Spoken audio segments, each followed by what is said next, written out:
were you, because you've worked with me for so long, longer than anybody in this market other than K2, and it's about a tie with Kugler. You know, sometimes when I'm asking a question, it's do I or don't I, but I try to get a feel for the dialogue. So I felt like talking to Coach Rhule, he was kind of on a roll. He had opened up. He had said some things early that kind of were like, oh, it could be one of those kind of interviews. So when I asked the question, what you're competitive, what do you need to do to be better on Saturdays? Were you cheering for me or were you hoping that I got torched? No, I was. I'm always cheering for those with the last. Because I finished the question and I was like, please, sweet baby Jesus. Yeah, you never know where you actually don't know where he's going to go. You don't know where he's going to go. He just does, and he's the same way.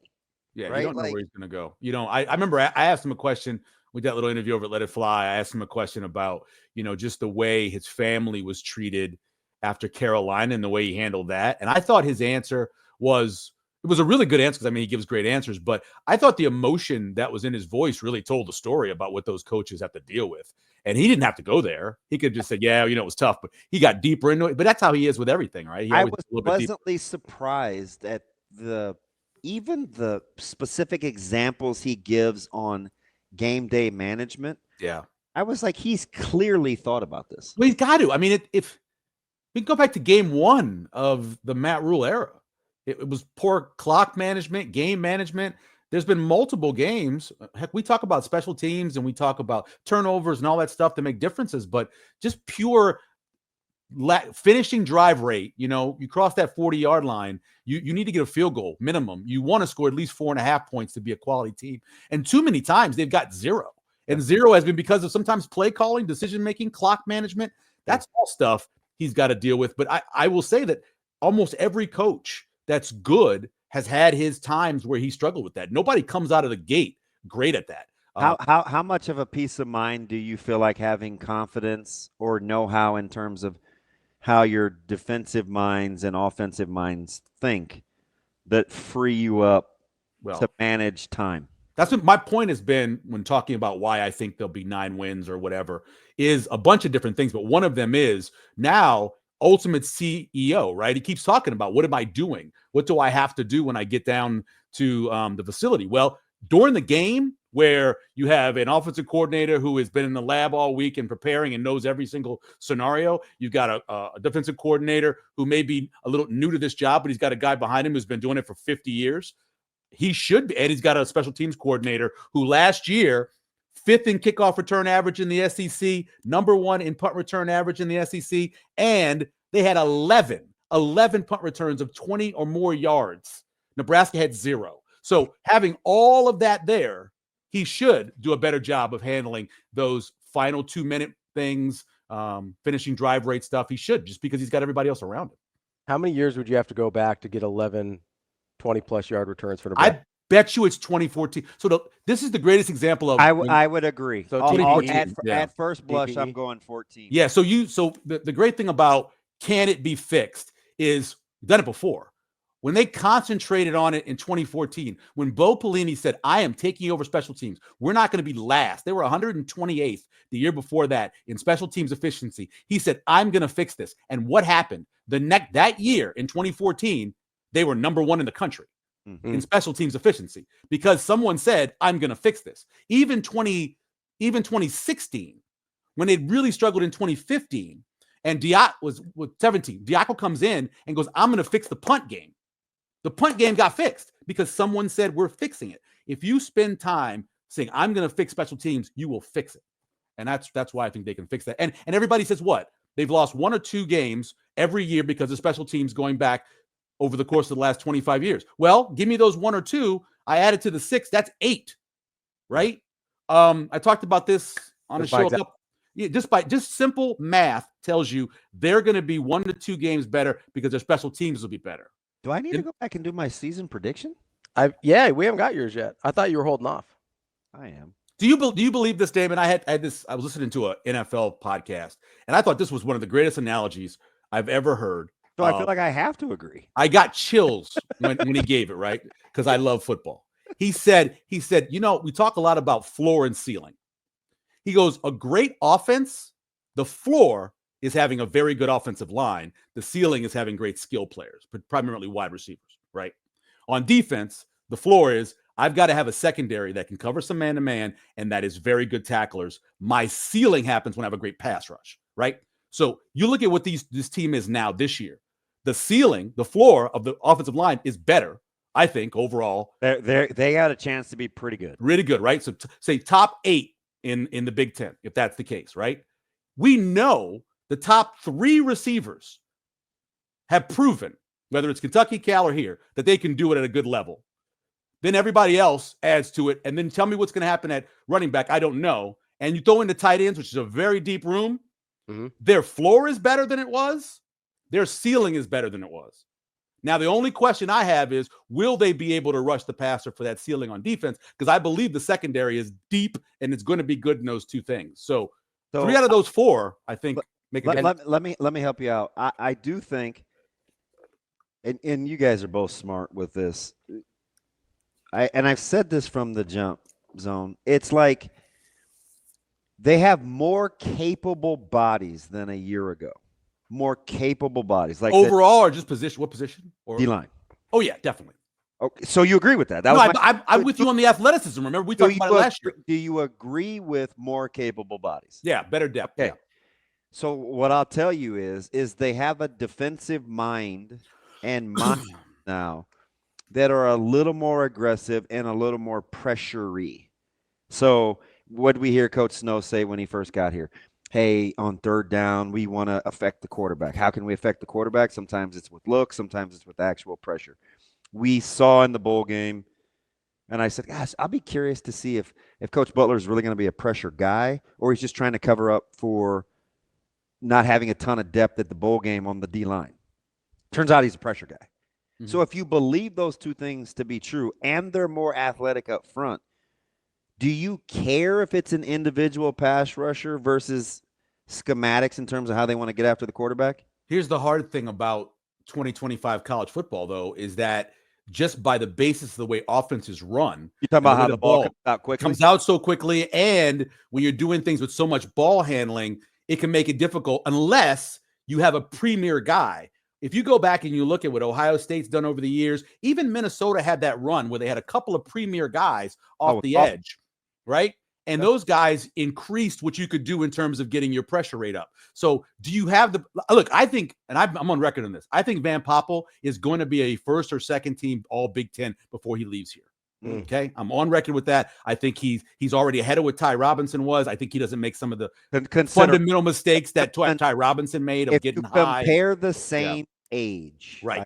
Yeah. It's not even close. So I think he's going to, but that's not going to be his job to do that. Now, tell me what's going to happen with the guys on the outside and who the guys they are comfortable with, and Nwaneri, will he ever live up to what he's supposed to have been in terms of recruiting rankings?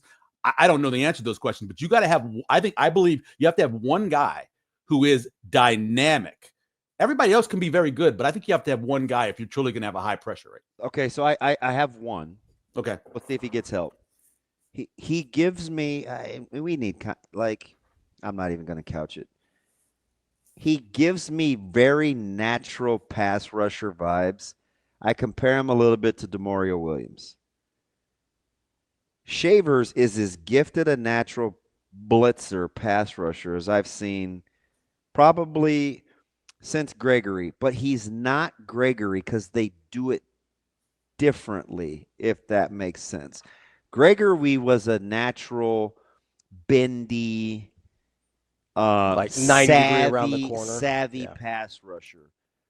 Shavers is a guy that's really good with timing, cadence, and playing downhill. Do you know what I mean? It's a little, they do it a different way. So that's why I give him more Demario Williams, because Demo was a real good savvy feel guy where he understood hitting fits quickly, right? Like is that too? No, it's not too football-y. It's you. But does that make sense?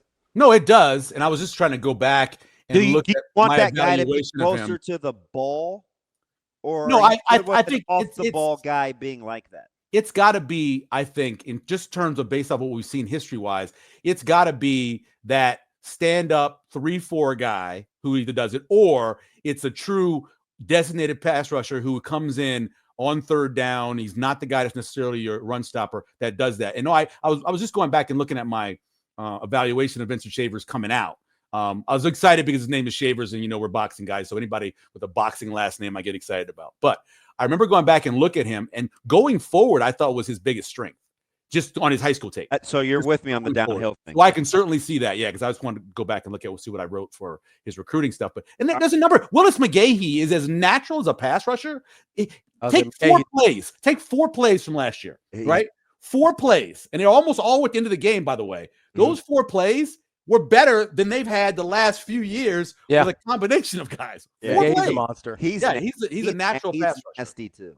He is. Yeah. He's that might be the guy, and I can't imagine what he's going to look like. Just looking at the way his dad was built, he's a bigger, his shoulders are bigger. What is he going to build into, and what he's going to become by the time he's done he's going to be a freak. I have a question. So if I know that Cincinnati is, I don't know enough about McCullough. I don't. About who? McCullough. Oh yeah. I wouldn't call. He's not a natural pass rusher, even though he has that kind of frame. And probably should be a big safety. Probably should be a big dime. That's I don't love him. I don't know about that back there in space either. No, big dime downhill. He's coming in the box. Oh, so he's got to be like your okay. So like a rover. I guess they call it a rover for what Nebraska calls it. Yeah, but I don't see him being like Peso would have been the guy I would have thought. He can't do what Singleton does though, and Singleton is kind of like their clear-cut rover. Yeah. Right. I mean, that's what they wanted to see if Caleb could do, right? In spring. But anyway, when you look at what Cincinnati brings to the table with offensive line and the co-coordinators, I get the experience at quarterback. Do you see a place where do you naturally see a place where Nebraska can get off to a good start with defensive concepts versus an inexperienced O-line? Have you simplified that yet? Well, my concern, of course, is going to be the mobility of their quarterback. Yeah, he makes guys miss in space. He's a natural runner. He likes to run. Pocket too. Yeah, he likes to run. I mean, he does, and so that always gives you problems. If you've seen over the years, we've all seen over the years, last 3 years, how many times has Nebraska played against quarterbacks who weren't even great runners, who picked things up on third down? Mordecai. You go back to Mordecai, Wisconsin, and what happened in that game. But that worries me a little bit. But I do like the idea that they're really, truly replacing 3 out of their 5 offensive linemen. I like that they went out and got some wide receivers, transfer guys. I kind of like their skill. I like a couple of their guys. I think they're good. I love their running back. I think the kid from Minnesota, the transfer over from Wisconsin, I liked him when he played against Nebraska. I don't look at them overall as getting off to a good start. I think they're replacing too many guys. They're going to be one of those teams where early in the season, Cincinnati's going to be struggling, I think. And then as they go along, I think the development of all the guys they brought in is going to help them. I think it's going to be a close game in the first half, but I think Nebraska just physically is going to be able to handle them in the second half. That's the feeling I have for that game. Nebraska, I think on paper, shows me as a team that can play in waves. And I've heard their coaches talk about how they want to be fresh down the stretch. Hockey team, yeah. I think they can come at you. They feel like they can come at you from a depth standpoint in waves. I think that's how they want to play.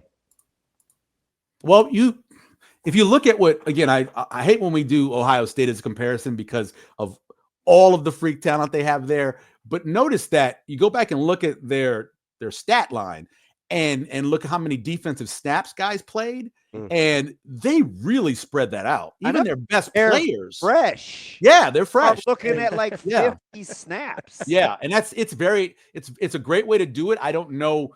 I know Nebraska doesn't have that natural talent, that depth of talent, but I think they're good enough to where they can certainly do that. That's one of Bo Pelini's strengths. There was a point where we criticized him for not playing enough guys and then playing too many guys, right? So we've criticized him over the course of his career for that. But I love that. I as a guy who believes in I believe in the 3-4, the system overall, but I believe you got to have fresh pass rushers, always fresh pass rushers to threaten those guys. Here's as a guy that helps coordinate an odd front in the yeah. No, I love it. I grew up. Listen, man, somebody sent me a bunch of Saints Yeah, player cards in the mail. And I'm Billy- looking through this, and one of my favorite guys that ever watched was Elois Grooms. Nobody knows who this guy is unless you're a Saints fan.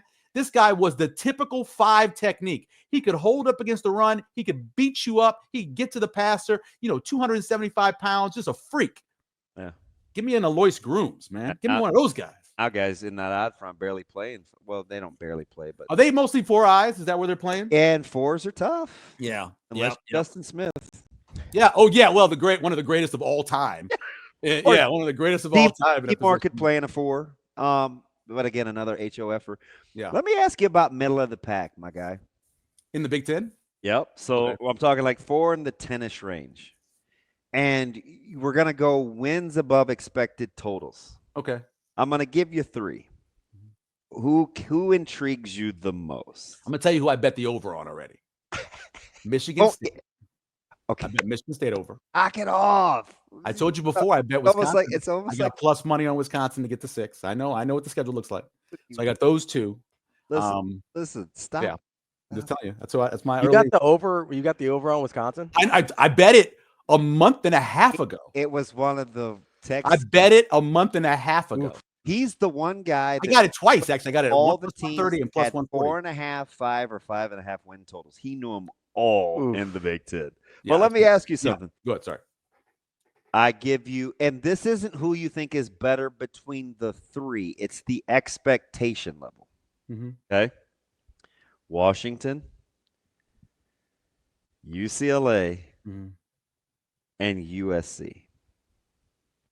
Well, I mean, I think USC wins 10. So I mean, that's what 2.5 games over their So expectation. you're with me. You think SC is going to be good? I think they're going to be good. I think they're deep. I think that Nebraska game, I got a little flack from this about a month ago. That game is much tougher than the Michigan game.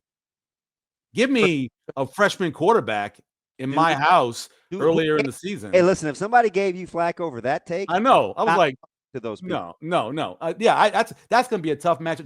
Talking about skill and speed. Oh my goodness, that USC team is going to be a track team. So Absolute track team. It's going to give the secondary so many problems for Nebraska. do you like UCLA to surprise more or Washington? I'd probably say Washington. Out of those 2, I would pick Washington. And I'm a little down on. I was down on UCLA last year. I got lucky a little bit on getting the under there because it got close down the edge. But I would probably take Washington if you're going to give me out of the 2 in terms of not who's the better team, but wins over expectation. I would probably go with Washington. It's funny you brought up Michigan State because that is my UCLA game of last year where Nebraska's playing that game and you pencil them in for a dub and you're not expecting it to be. I don't know if this was a hot take. I said Michigan State is must win. If Nebraska wants to do anything remotely close to successful in the first half of the season that is not Cincinnati. Thank you, because that's must win. No. Cincinnati That's the given. I I don't do the coach speak thing with. Yeah, no, I know every game. Listen. Cincinnati's must win in the first half of the season. The next must game is you have to beat Michigan State at home because I do think they're well coached and they could come in a little sleepy post Michigan. Are there 6 better coaches in the Big Ten than Jonathan Smith? That's tough. So I've done this 100 times. At first blush and even after studying, I say yes. I say yes. He's really good. Smith really is good. fantastic, but it's a this really good league. is brutal. I know he is in both sides of the ball. I'm going to give you one that you're not going to think of. Who? When you pit them head to head. Jedfish. Nope. You love Jedfish, though. I do. Yeah. Do you naturally think that Jonathan Smith is better than PJ Fleck? Because PJ Fleck doesn't make most people's top 6. But if you look at Fleck, pretty good. How do you put Jonathan Smith ahead of Fleck if you don't have Fleck in the top 6? No, so that's where I start. Saying because of everything that Fleck's done and going back to what he was at Western Michigan or whatever. I agree. He's very good. If you're saying here's your team, go hire me a head coach. You're taking Smith over Fleck? I'm taking Smith. Yeah, I'm taking Smith. Right now, I'm taking him. I think as in terms of his age, where he is, his skill level, understanding offense, his hiring too. His hiring is sneaky. Look at that staff. I've done a lot of this on that team. Fleck's been able to recover after losing. I mean, he's down to Danny Collins as his lifer.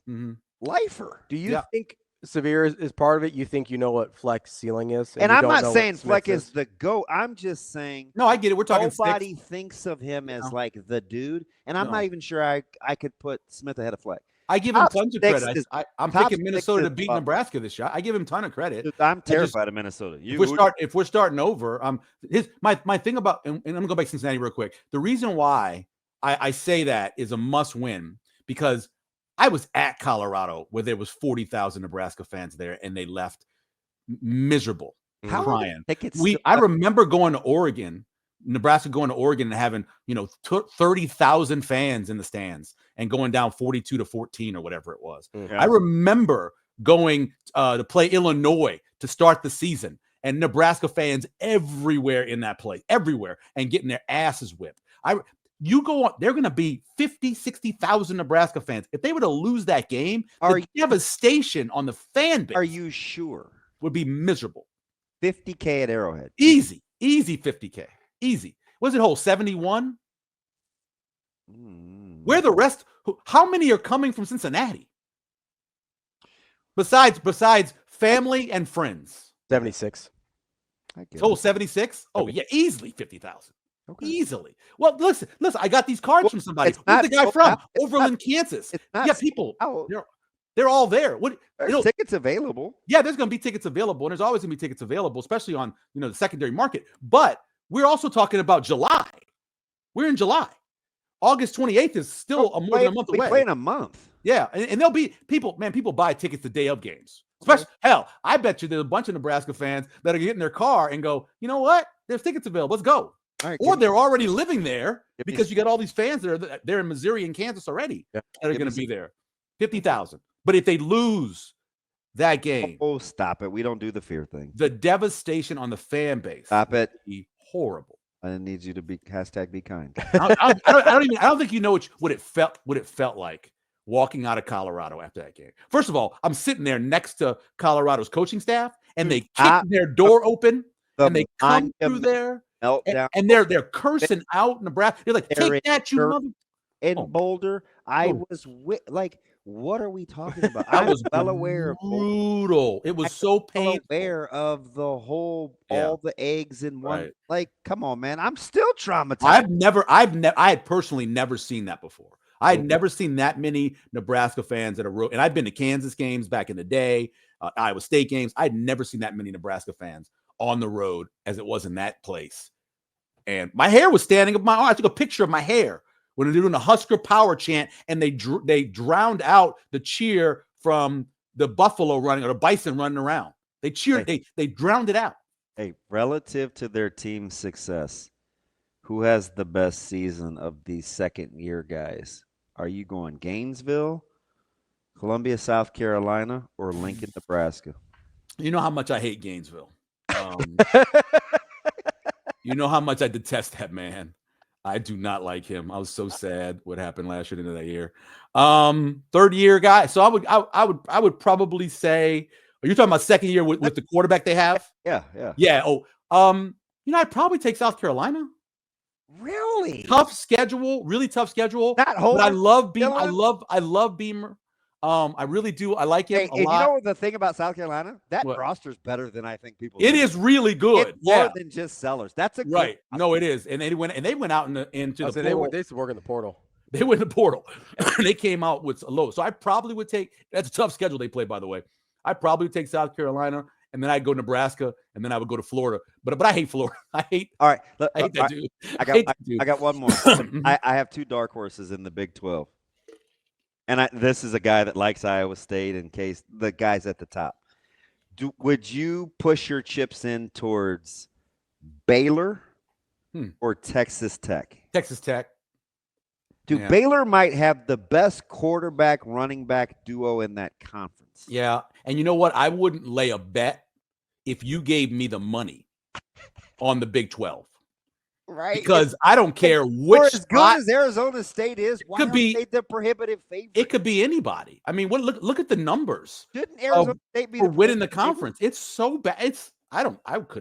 I can't even tell you who's going to win that. 5.5 to 8.5. Everybody. I couldn't tell you. It could be anybody. I mean, hell, the numbers. What was Arizona State pick last year? 16th or whatever they were last year. I don't know. You like Tech more than Baylor, huh?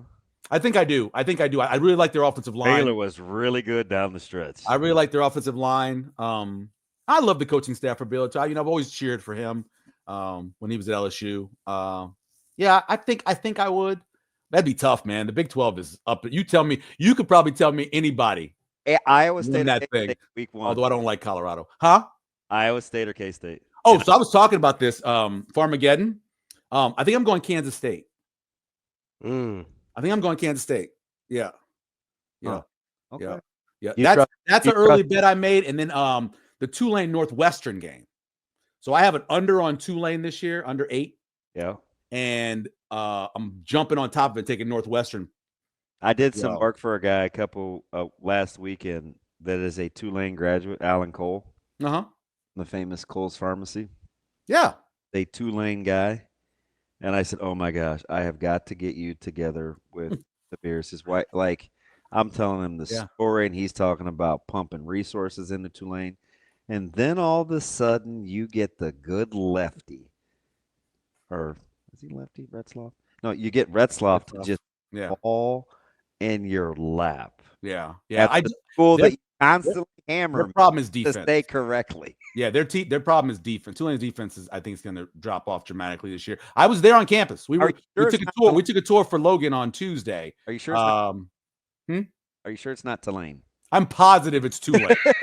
I'm so positive it's Tulane. Like a highway. Like a highway. Exactly. We were on campus, and they should never have a problem with resources. It costs $80,000 a year to go there.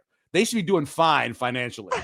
They've got an endowment in the billions. They're fine. They should be able to donate a lot of money to football. But I always hope they do well, But the problem is what they told us on the tour. The students go to the first quarter and then they leave and they go party. I mean, you can't be a successful school and not have a fan base that's your own team, that's your own school, and they don't go to the game more than first quarter. That's tough for Tulane. You never disappoint, man. Dan campus. Victim of your own success. I don't know about all that. Ravi 10, that's bold, bro. Bold. You said 9. 10 is a different. Go look at the teams that won 10 games. It's a different level than 9. 9's good. Bo did a whole lot of 9s. How many 10s did he do? I mean, we're out here, right? Yeah, no doubt. I'm down with that. All right, buddy. Go Mike Eckler. Let's get a Nebraska player for the Jet Award. Let's get a Nebraska player for the Jet Award. Let's go. That's all I want. Michael Severe, director of the Jet Award. We appreciate it, buddy. All right, bye-bye.